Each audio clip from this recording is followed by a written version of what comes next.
Hello my dear students, Gayatri Vidya Mandir उच्च माध्यमिक विद्यालय सांसौर जिला जालौर के हमारे इस यूट्यूब चैनल में आप सभी का एक बार फिर से स्वागत है। प्रिय विद्यार्थियों, मैं अनिल कुमार सोनी, कक्षा 8, विषय गणित, अध्याय 12 घातांक एवं घात की प्रश्नावली 12.2 का सवाल नंबर 2 और 4 सिखाऊंगा। क्योंकि सवाल 1 और 3 मैंने कल के वीडियो में आपको हल करा दिए थे। आज मैं सवाल नंबर 2 और 4 हल कराऊंगा। इसके साथ ही आज हमारी प्रश्नावली 12.2 कंप्लीट हल हो जाएगी। देखो बच्चों, सवाल नंबर 2 में लिखा है निम्नलिखित संख्याओं को सामान्य रूप में लिखिए। बड़ा ही सरल तरीका है। मैंने आपको कुछ उदाहरण बता रखे थे। देखो, उसी के हिसाब से हम संख्या को सामान्य रूप में आज बदलना सीखेंगे। सामान्य रूप का मतलब है कि संख्याओं में जो घातांक लिखी है, इस घातांक को अपन को हटा देना, बस बिल्कुल साधारण संख्या हमको लिखनी है। अब कैसे लिखेंगे, देखो मैं आपको बता रहा हूं। हमारा पहला सवाल है 3.02 गुणा 10 की घात ऋण 6 या 10 की घात -6। इसको कैसे लिखेंगे, देखो आप ध्यान से समझना। ये 3.02 राइट, अच्छी तरह समझना आप। इसके बट्टा कुछ नहीं है तो आप बट्टा 1 लिख लो। अब देखो ये 10 की घात -6 है, इसको धनात्मक घातांक बनाएंगे तो कैसे बनेगा, आधार 10 है, इसका उल्टा कर दो आप 1/10। 10 का उल्टा 1/10 होता है, ये घातांक 6 लिख दो आप, राइट। अगली स्टेप में हम क्या करेंगे बच्चों, ध्यान देना। अब ये दशमलव हटाएंगे। यहाँ पे देखो, ये जो मैंने दशमलव लिखा है यहाँ पे, इस दशमलव को आप ऐसा हटा देना और यहाँ पे 2 अंक है तो 2 शून्य भर देना, राइट। तो मैं ये लिखूंगा 302/100। इसमें 2 घात होगी, यह लिखूंगा 10 की घात 2 और गुणा कितनी है हमारे पास, 10 की घात 6। तो कितना आ गया ये 302 बटा, अभी घातांक जुड़ जाएगी, 2 और 6 कितनी हो गई, 10 की घात 8। तो हमारी दी गई संख्या कौन से रूप में बदल गई, 302 बटा 10 की घात 8।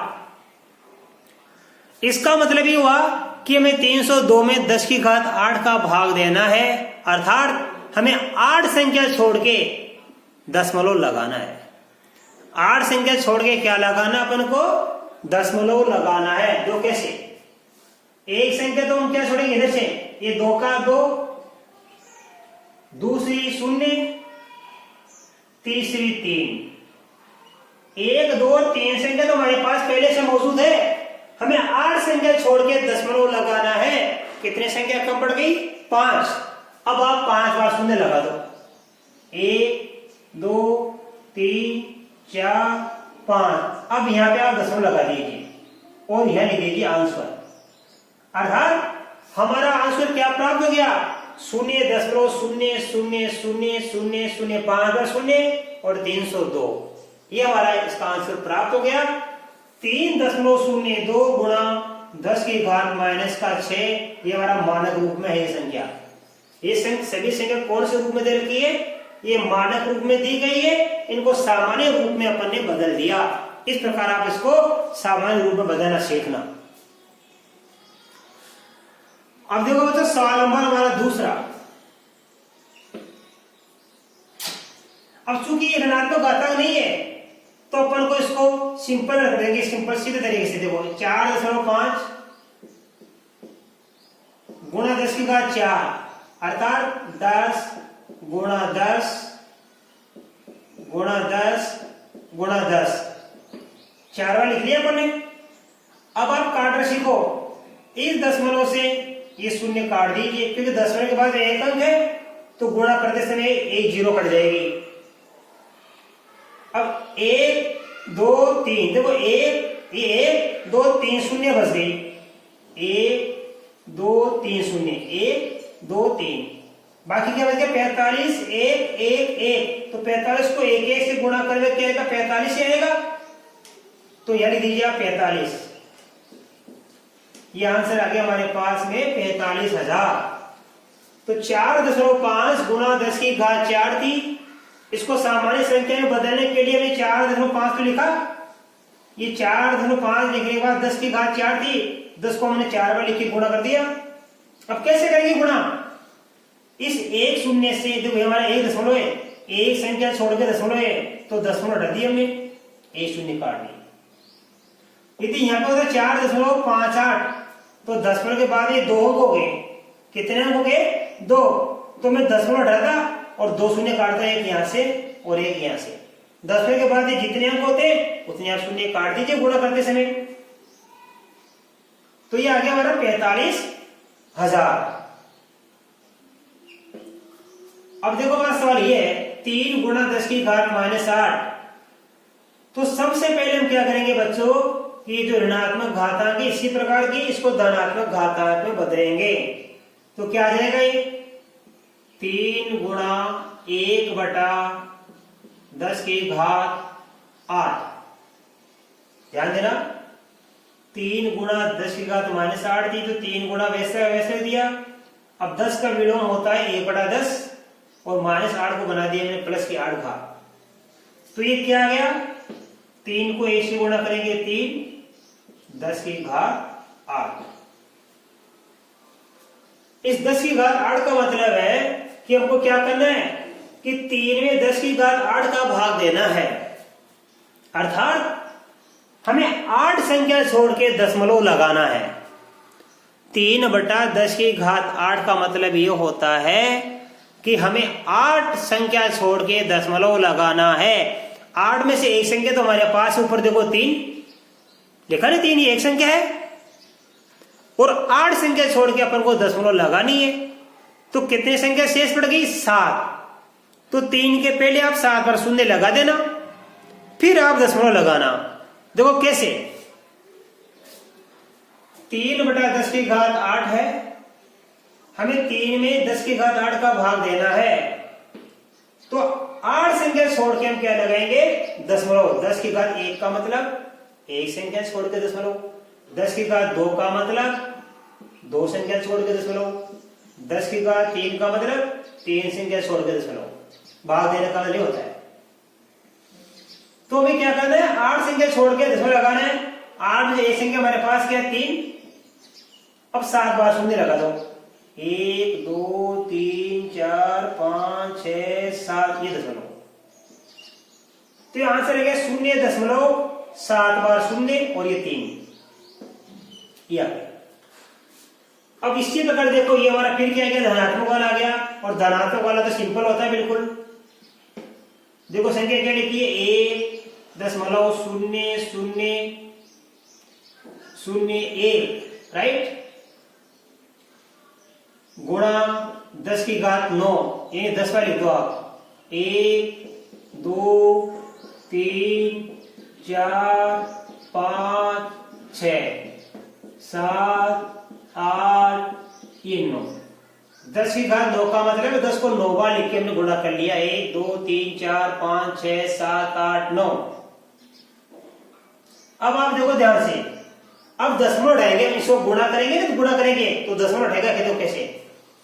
ये दशमलव के बाद में 1 2 3 4 अंक है। कितने अंक है? 1 2 3 4 अंक। तो इस दशमलव को हटा दो आप, ऐसे हटा देना। अब 4 बार शून्य काट दो, 1 2 3 4 बार हमने शून्य काट दी। अब देखो हमारे पास कितने शून्य बच गए इधर? ये तो कट गई, 1 2 3 4 शून्य कट गई, 1 2 3 4 5 शून्य बच गई। और यहाँ कितना है? 10,001। इस 10,001 का 1 से गुणा करेंगे तो 10,001 क्या आता है? तो पहले तो लिखो आप 10,001, ये 10,001 लिख दिया अपने। अब 1 2 3 4 5 शून्य बच गई, तो 5 का शून्य लगा दो, 1 2 3 4 5, ये आंसर आएगा। ये हमारी सामान्य संख्या हमको प्राप्त हो गई, राइट। अब इसी प्रकार देखिए बच्चों, हमारा सवाल नंबर जिसका 5वां है वो भी इसी प्रकार होगा। ये लिखा 5.8 गुणा 10 की घात 12। तो देखो 5.8, अब 10 को 12 बार लिखेंगे हम। 1 2 3 4 5 6 7 8 9, ये 10 11 और ये 12। अब देखिए बच्चों, हमारे पास दशमलव के बाद में एक अंक है, तो सबसे पहले आप दशमलव हटाइए। हटा दिया आपने। अब एक शून्य काट दीजिए, ये बन गया 58। 58 को 1 से गुणा करेंगे 58 ही आता है। अब शून्य कितनी बार बच गई? क्योंकि 12 बार थी, एक बार हमने काट दी तो 11 शून्य बच गई। अब आप ये 11 शून्य लगा दीजिए। 1 2 3 4 5 6 7 8 9 10 11, ये आंसर। इस प्रकार ये हमारी एक सामान्य संख्या प्राप्त हो गई।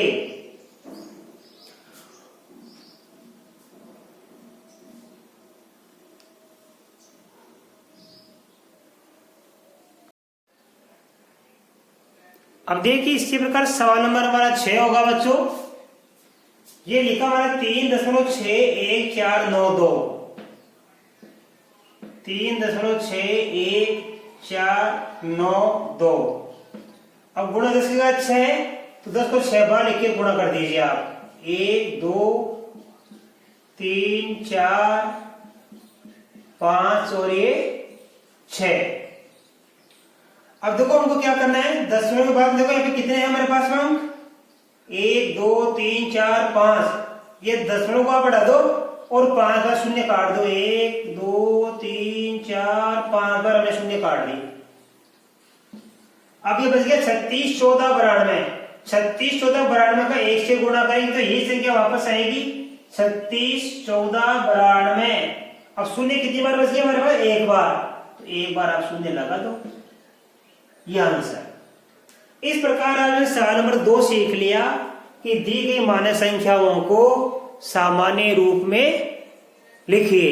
तो हमने आज इन 5-6 सवाल हैं, इन सभी 6 सवालों को सामान्य रूप में लिखना सीख लिया। अब आप बच्चों इनका स्क्रीनशॉट ले लीजिए, मैं आपको सवाल नंबर 4 सिखाऊंगा। अब देखिए बच्चों सवाल नंबर 4, आपकी बुक से मिलान कीजिए। एक ढेर में 5 किताबें हैं जिनमें प्रत्येक की मोटाई 20 मिलीमीटर तथा 5 कागज की सीटें हैं जिनमें प्रत्येक की मोटाई 0.016 मिलीमीटर है। इस ढेर की कुल मोटाई ज्ञात कीजिए। देखो मैंने पहले से ही बोर्ड पे लिखा हुआ है हमारे सामने क्या क्या है। एक ढेर में 5 किताबें हैं तथा 5 कागज की सीटें हैं। प्रत्येक किताब की मोटाई हमको दे रखी है 20 मिलीमीटर। वो प्रत्येक सीट की मोटाई हमको दे रखी है 0.016 मिलीमीटर। तो इस ढेर की अपन को क्या ज्ञात करनी है बच्चों? कुल मोटाई ज्ञात करनी है। इस ढेर की कुल मोटाई देखो हम कैसे ज्ञात करेंगे, ध्यान पूर्वक समझना। तो लिखेंगे पहले हम 5 किताबों की मोटाई ज्ञात करेंगे। 5 किताबों की कुल मोटाई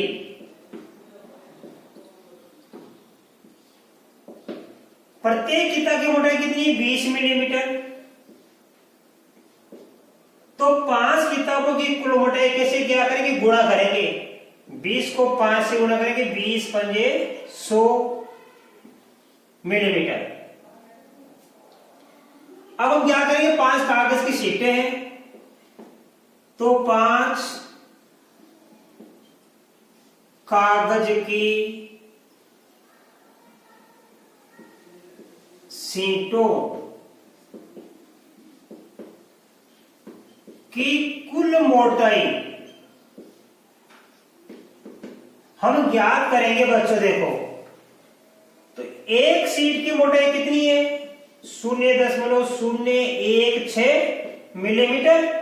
इसको आप 5 से गुणा कर देना तो 5 के 30 की 0 हासिल के 3 5 है, 5 में 3 जोड़ दिया 8, 5 को शून्य से गुणा किया 0, 5 को शून्य से गुणा किया तो 0, 1 2 3, 1 2 3 छोड़ के दशमलव लगा दिया अपने मिलीमीटर।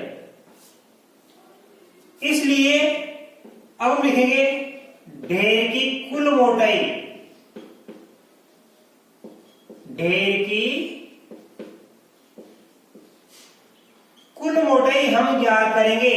तो कैसे ज्ञात करेंगे? ढेर में क्या है? 5 किताबें, 5 कागज की शीट है, तो लिखेंगे ढेर की कुल मोटाई बराबर 5 किताबों की कुल मोटाई प्लस 5 शीटों की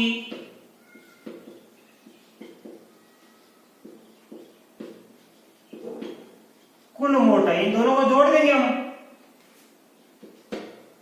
5 किताबों की कुल मोटाई कितनी है हमारे पास? 100 मिलीमीटर। और 5 शीटों की मोटाई कितनी है? 0.080 मिलीमीटर। अब 100 में क्या जोड़ेंगे? शून्य में हम 100 जोड़ेंगे, दशमलव से शून्य नहीं है, इस शून्य में 100 जोड़ देंगे तो 100.08। अब आप ये कितना हमारे पास में? शून्य, ये शून्य लिखो तो भी ठीक है, नहीं लिखो तो भी ठीक है, इतना रहने दो बोले आप, क्योंकि दशमलव के बाद लास्ट में जितनी शून्य होती है वो लिखे तो भी ठीक है, नहीं लिखे तो भी ठीक है। तो हमारे पास बताइए जो हमारा ढेर था जिसमें 5 किताबें थी और 5 कागज की शीटें थी, उनकी कुल मोटाई कितनी प्राप्त हुई?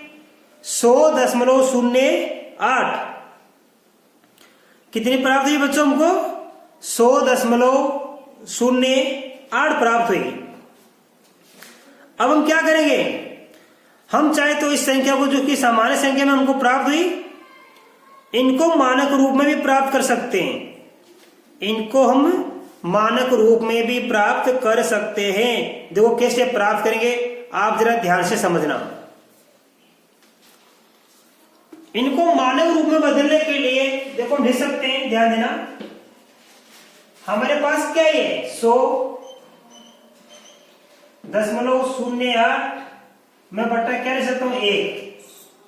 अब हम ये दशमलव बढ़ा देंगे और यहां क्या लगा देंगे? डबल शून्य।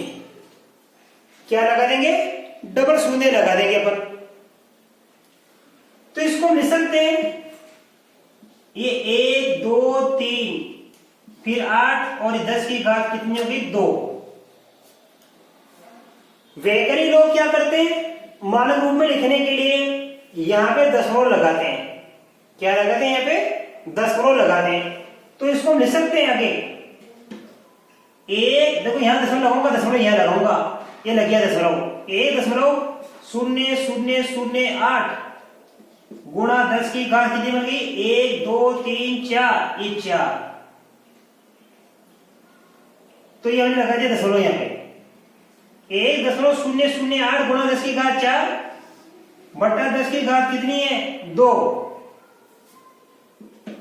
तो देखिए बच्चों 1.0008 10 की घात कितनी है? 4। ये 10 की घात 2 ऊपर जाएगी तो ये बन जाएगी 4 में से 2 घात घट जाएगी, ये 2 घात इसमें से घट जाएगी। अब तो ये 1.008 और 10 की घात 4 से 2 गया तो कितना बच गया? 2 मिलीमीटर, ये आंसर। तो आप इतना छोड़ोगे तो भी आपका सवाल सही है। ये हमने सामान्य संख्या में ज्ञात कर लिया ढेर की कुल मोटाई, और ये हमने मानक रूप में ज्ञात कर लिया 1.0008 गुणा 10 की घात 2 मिलीमीटर। इस प्रकार बच्चों आज हमारी अध्याय 12 की प्रश्नावली 12.2 कंप्लीट हल हो गई। इसके बाद मैं आगे की प्रश्नावली कल के वीडियो में आपको उसके सवाल हल कराऊंगा। तब तक के लिए धन्यवाद।